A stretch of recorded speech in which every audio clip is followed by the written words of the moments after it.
कहूं ताता, आन उपाय बने नहीं बाता। ताता मानी, तात मानी पिता होता है, तात मानी भाई भी होता है, लेकिन यहां पिता से संबंध, आदर कीन पिता सम लेखा, पिता के समान सम्मान किया है। सुमंत जी को यह लग रहा है कि एक पिता जिसने अनंत वर्षों तक तपस्या की थी, तपस्या के बल पर राम को प्राप्त किया था, उस तपस्वी पिता को छोड़ करके राम जी चल दिए।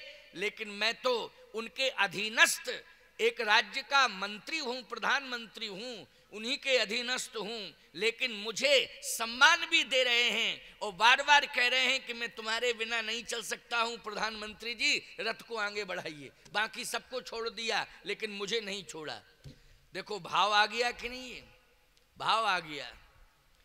सावधान, भगवान सबकी परीक्षा लेता है, ऐसी बात नहीं, भगवान सबकी परीक्षा लेता है। अब परीक्षा में उत्तीर्ण हो जाओ तो ठीक है, फेल हो गए तो हो गए हैं। सुमंत जी की परीक्षा ली जा रही है। भगवान ने कहा देखें तो अब इनके अंदर क्या भाव आता है। सुमंत जी रथ को चलाने लगे, सोचने लगे कि वाह, सबको छोड़ दिया लेकिन मुझे नहीं छोड़ा। इसका मतलब यह है कि अब मेरे बिना तो एक कदम आगे बढ़ा ही नहीं सकते, मैं ही सर्वे सर्वा हो गया, बॉस बन गया, है नहीं, सर्वे सर्वा में हो गया। सावधान, भगवान के सामने किसी का अहंकार नहीं चलता है, किसी का अहंकार नहीं चलता है भगवान के आगे। भगवान कभी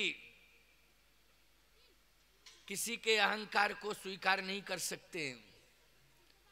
आज नहीं तो कल, कल नहीं तो परसों, परसों नहीं बरसों में परिणाम सामने आ जाता है कि अहंकार मैंने किया इसलिए ये दुर्दिन देखने को मिले।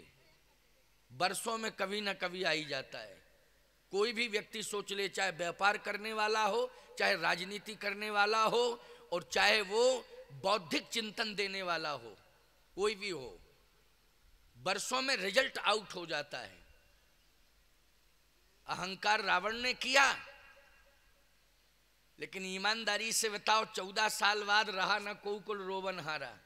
14 साल का वनवास राम जी का हुआ कि नहीं। उसने सारे हथकंडे अपना लिए, यहां तक कि सीता जी को चुरा के ले गया, लक्ष्मण के वीरघातनी शक्ति से उनको मूर्छित कर दिया, सारी विडंबनाएं कर दी। लेकिन इसके बाद भी ईमानदारी से बताओ उस अहंकारी का सर्वनाश हुआ कि नहीं हुआ। ऐसा नहीं सोचना चाहिए कि कौन मेरा क्या बिगाड़ सकता है। रावण यही तो कहता था, सारी दुनिया भगवान का है लेकिन देखूं कि ये भगवान मेरा क्या बिगाड़ता है, मेरा क्या बिगाड़ता है ये भगवान। मैं भगवान मानते ही नहीं हूं, सारी दुनिया भगवान का है लेकिन मेरा ये भगवान क्या बिगाड़ता है, यही तो मुझे देखना है। और देख लिया ना, रहा ना कोकुल रोवन हारा। इसलिए भैया ये अहंकार बहुत महंगा पड़ता है, इससे तो दूर रहो, बिल्कुल दूर रहो। अपने को सामान्य समझो हमेशा। समाज भले ही विशेष समझे आपको, समाज आपको विशेष समझ रहा है, यह भगवान की कृपा मान लो, लेकिन अपने आप को क्या समझना चाहिए, सामान्य। इस बात को बिल्कुल कान खोल करके सुन लीजिए। प्रधानमंत्री सुमंत के इस भाव को भगवान समझ गए और भगवान ने तुरंत जो है गंगा नदी के तट पर खड़े होकर के कहा कि सुमंत जी अब आप वापस लौटिए, रथ भी ले जाओ और आप भी जाओ। सुमंत जी ने कहा ऐसा क्यों महाराज, क्या हो गया, क्या हो गया। भगवान ने कहा क्या हो गया हम ये नहीं जानते हैं, बस यही कह रहे हैं कि आप लौट जाइए। अगर आपको लौटाना ही था तो तमसा नदी के तट पर ही मुझे लौटा देते अथवा सोता हुआ छोड़ के आप चले आते, लेकिन आप गंगा नदी के तट तक मुझे लाए, अब आप कहते हैं वापस जाओ। अरे मुझे वापस ही जाना होता तो जो अयोध्या की प्रजा थी साथ में आई थी वो वापस गई थी, मैं भी वापस चला जाता। लेकिन आपने मुझे स्वयं कहा, मुझसे स्वयं कहा कि खोज मार रथ हाको ताता, आन उपाय बने नहीं बाता। अब आपके बिना बात नहीं बनेगी, इसलिए अब आप रथ को आगे बढ़ाइए और मुझे ले चलिए। तो मैं चला आया, लेकिन अब आप गंगा नदी के तट पर कहते हैं कि वापस जाइए। तो मैं कैसे वापस जाऊं? मैं प्राण दे सकता हूं, लेकिन वापस नहीं जा सकता हूं। कौन सा मुंह लेके अयोध्या में जाऊंगा? महाराज श्री दशरथ पूछेंगे, सुमंत राम कहां हैं? तो मैं क्या उत्तर दूंगा? इसलिए मेरी प्रार्थना है आपसे। भगवान ने कहा प्रार्थना आप ना करें, क्योंकि मैं हमेशा आपका सम्मान पिता की तरह करता रहा। ये संबोधन मेरे लिए करना उचित नहीं है, मुझे शर्मिंदित करना है। आप मुझे शर्मिंदित कर रहे हैं कि मैं प्रार्थना कर रहा हूं। मैं आपका सम्मान पिता की तरह करता हूं, लेकिन मैं आपसे निवेदन कर रहा हूं कि आप वापस जाइए। मेरा निवेदन स्वीकार करिए, आप वापस जाइए। सुमंत जी ने कहा महाराज मैं तो वापस नहीं जाऊंगा। गोस्वामी जी कह रहे बरबस राम, मानी बरबस मानी जबरदस्ती। बरबस का अर्थ क्या करोगे बोलो? बरबस मानी जबरदस्ती। जैसे कोई ना जा रहा हो जबरदस्ती भेजो, नहीं जाना पड़ेगा, जाना पड़ेगा, जाइए जाइए। बरबस राम सुमंत पठाए, और जैसे ही सुमंत जी वापस जाने लगे तो भगवान राम ने कहा कि हे सुमंत जी महाराज, आपसे मेरी प्रार्थना है कि आप जो है मेरी तरफ से नित्य ही मेरे पिताश्री को प्रणाम कह दिया करें। मेरी तरफ से, मेरी तरफ से। किशोरी जी ने भी यही कहा कि मेरी तरफ से प्रणाम। देखो इसको कहते हैं मातृ पितृ भक्ति। क्यों भाई, कल भी चर्चा सुनी थी ना आपने? आज भी सुमंत जी से क्या कहा कि मेरे माता पिता को प्रणाम मेरी तरफ से आप नित्य कह दिया करें, मेरी तरफ से। ये मेरी प्रार्थना है आपसे।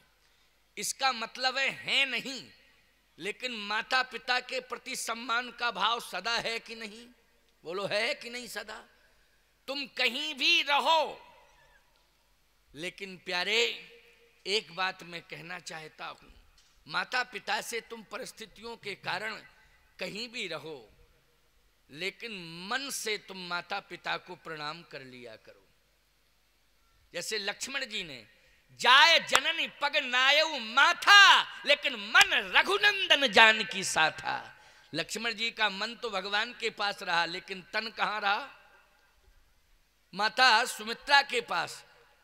इसका अर्थ यह है कि तन कहीं भी रहे, मन तुम्हारा समर्पित होना चाहिए। कहां होना चाहिए समर्पित?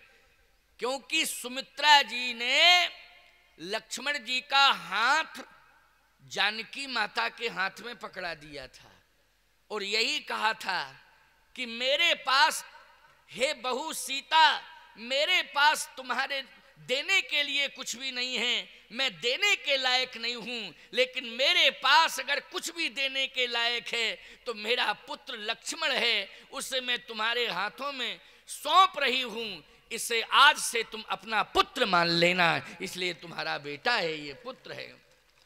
तो जाय जननी पग नायऊ माथा, लेकिन मन रघुनंदन जानकी साथा। माता तो वो सीता जी को मानते हैं ना। किसे मानते हैं लक्ष्मण जी?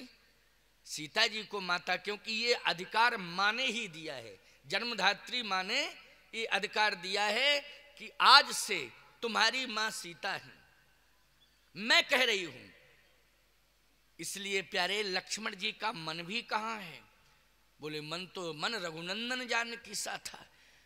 तुम कहीं भी रहो, 100, 200, 400, 500, 1000 किलोमीटर दूरी पर, तुम्हारा तन किसी भी व्यवस्था में व्यस्त हो, तुम नौकरी कर रहे हो, सर्विस कर रहे हो या व्यापार कर रहे हो, 1000 किलोमीटर दूर रह रहे हो, इसमें हमारा कोई विरोध नहीं है। व्यापार व्यवसाय तुम 1000 किलोमीटर दूर कर सकते हो। जहां पर तुम्हारा व्यापार व्यवसाय है वहां तुम्हारा शरीर रहेगा, लेकिन जहां पर तुम्हारे माँ बाप रहते हो मन तुम्हारा वहां जरूर पहुंचना चाहिए। मन से वहीं से प्रणाम कर लिया करो प्यारे, मन उनके चरणों में समर्पित कर दिया करो, इतना अवश्य करना।